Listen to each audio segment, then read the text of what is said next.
Financial stakeholders have stressed the need for the incoming government to take steps to curtail the rising inflation, address the financial crisis in government, as well as boosting revenue generation.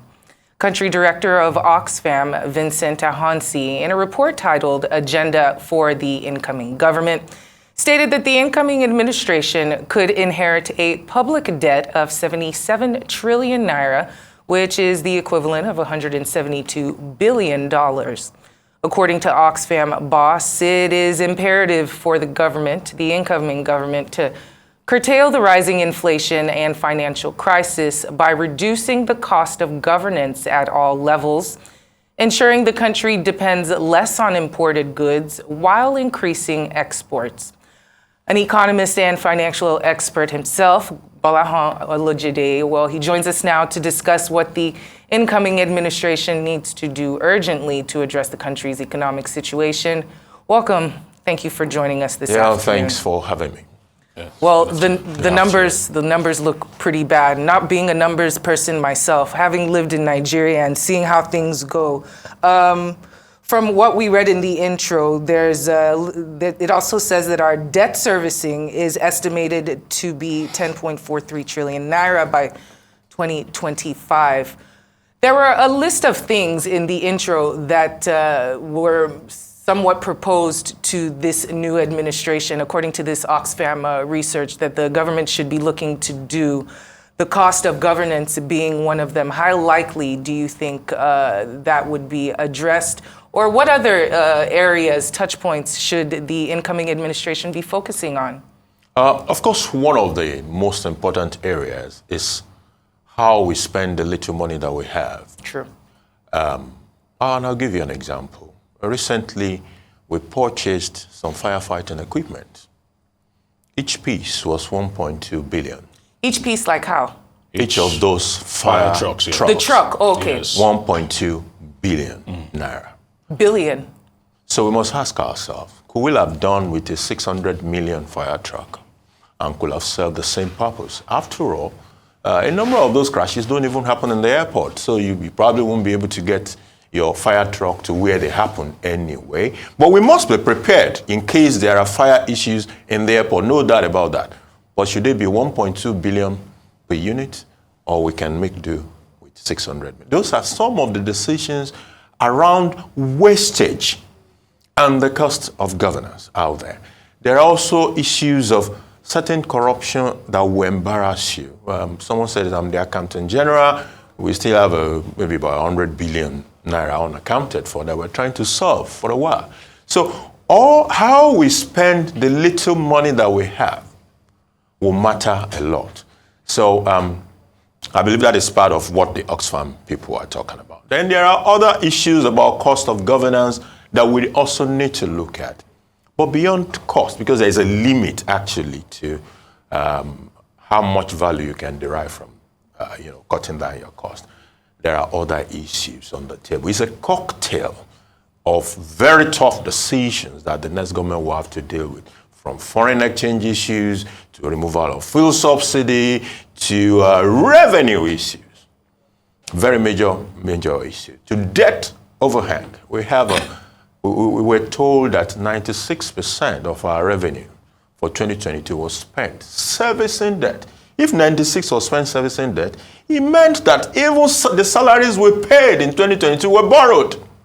The salary, the overhead, the capital expenditure, everything was borrowed. Because 96% of what we earned had been spent servicing debt. So those are major issues we had to deal with. And we have to look at what are the quick wins. Things that could, help to. For example, all of a sudden, America has started to be interested in our crude oil. At a time when our crude oil production has gone down. Yeah, we're coming up. We went all the way down to 931,000 barrels per day. But we're inching up, we're above 1 million, getting 1.1, 1.2.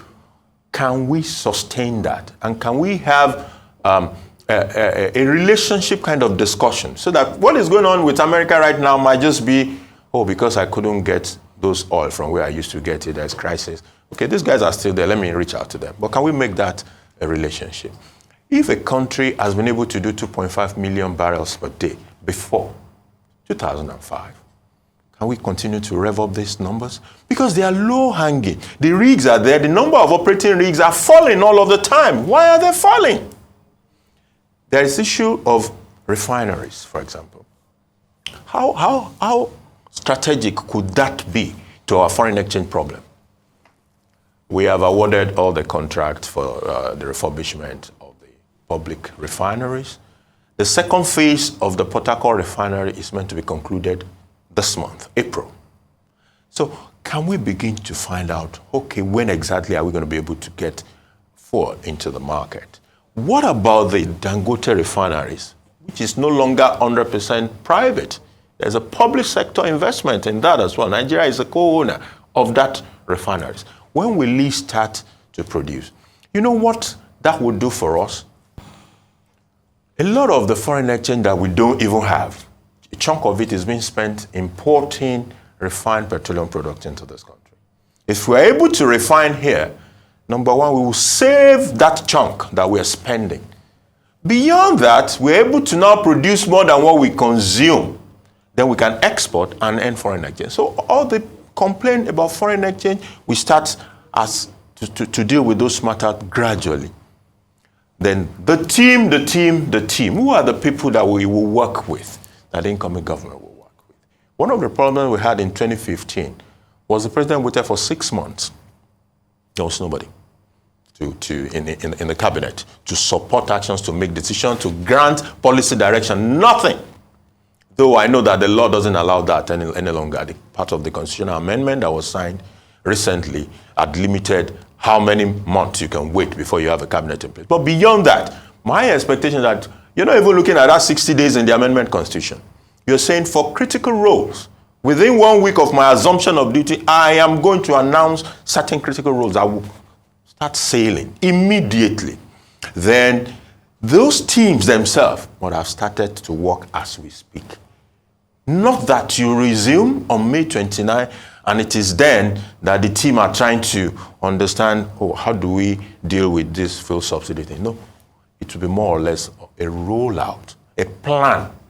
We've been talking about $800 million to be shared out and all of the rest. That's just an element, it's a drop in the myriad of issues around fuel subsidy that we will need to deal with. All right, Gbolahan, I'm hoping you can give me a frank and candid answer. Because we have seen economists, financial experts like you, speak time and time again. You almost sounded like a broken record right now in terms of what the solutions are. They don't seem complex. This is not astrophysics. This is not probably the almighty formula or something. Correct. These are just simple things that experts should know about. And if applied, we can begin to yield and we begin to see the dividends of all these things play out. Correct. We've seen these things play out in Rwanda. We've seen these things play out in Kenya. We've seen these things play out in some African countries. But for Nigeria, our case is very different. And the question, some people say, boils down to political will. Do you think we'll ever come to a point in our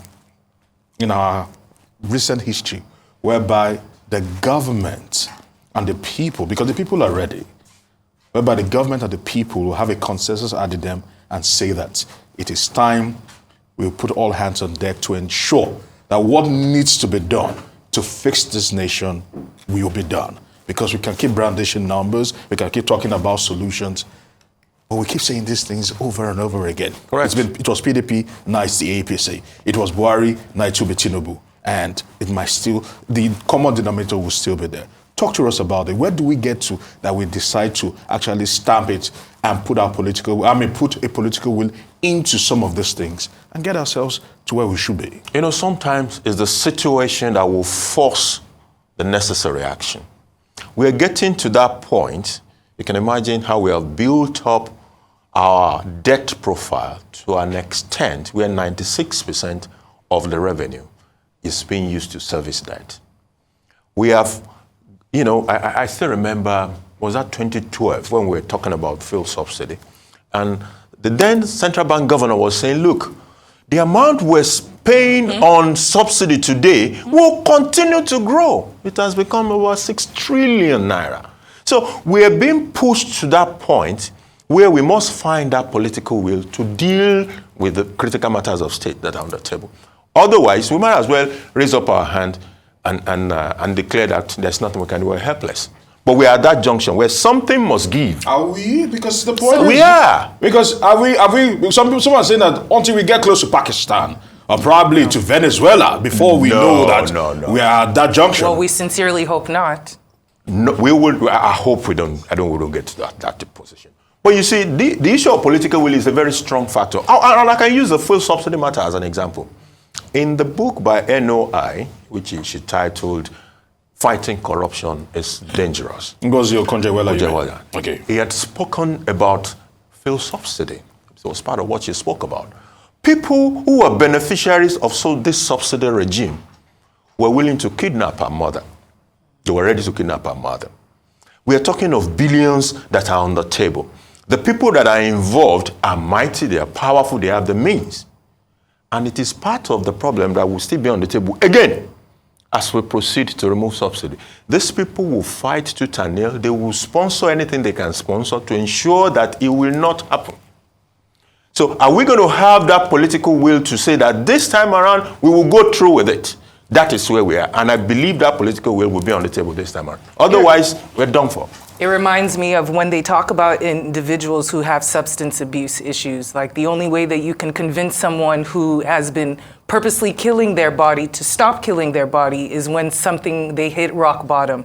And I think that's what you're describing. That's where we are. We have right to now. hit rock bottom, but hopefully it's not as rocky as some others. But some would say that probably negotiation will play a huge role, understanding that Babatunde Raji Fashola at the same time claimed that he had the silver bullet to electrify the nation.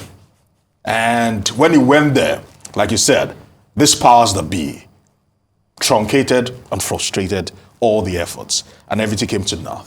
Now sometimes maybe the elite consensus kind of discussion. Negotiations at a higher level. Incentivizing them to not be as greedy.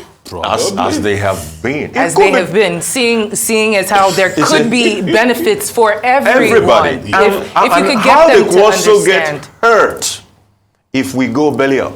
Yes, because then if you kill the goose that's laying There's the a golden golden eggs, We're there's no all eggs. dead. We're all in the nonsense. Gbolahan, it's always good to have you in the studio to have these discussions. Thank you so much for joining us. Thanks for having